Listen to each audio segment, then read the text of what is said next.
Cinsi inkişaf dövründə, pubertat dövründən öncə, yəni cinsi hormonlarımız əmələ gələndə, yəni qızlarda da cinsi hormonlar, qadında da əslində kişi hormonundan orqanizmada sintez olunur, testosterondan sintez olunur və qadınların inkişaf dövründə mən qadınlardan və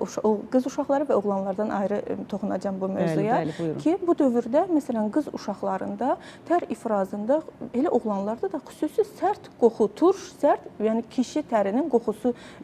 narahat edəcək bir qoxu yaranır. Yəni, o dövrdə bəzi hallarda bunu biz cinsi inkişafın normal parametri olaraq qəbul edirik ki, yəni bu dəqiqə orqanizmada testosteron fraksiyası estrogenin sintez etmə dövründə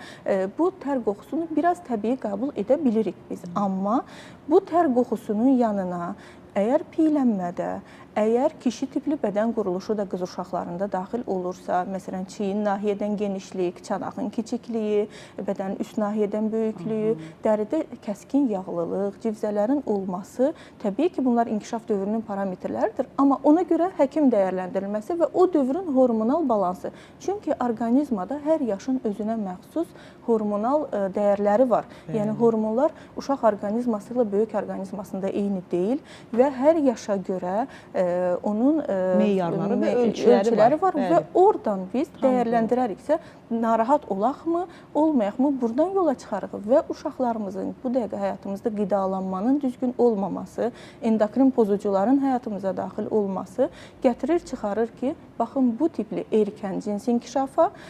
yəni vaxt istəyir oğlanlarda olsun, istəyir qızlarda olsun, çünki erkən cinsi inkişaf öz orqanizması üçün çox böyük yükdür. Yəni, inkişafa hazır olmayan orqanizma artıq bu yükün altına girir və bu sonucda da digər problemlərin yaranmasına təbii ki, gətirib çıxarır.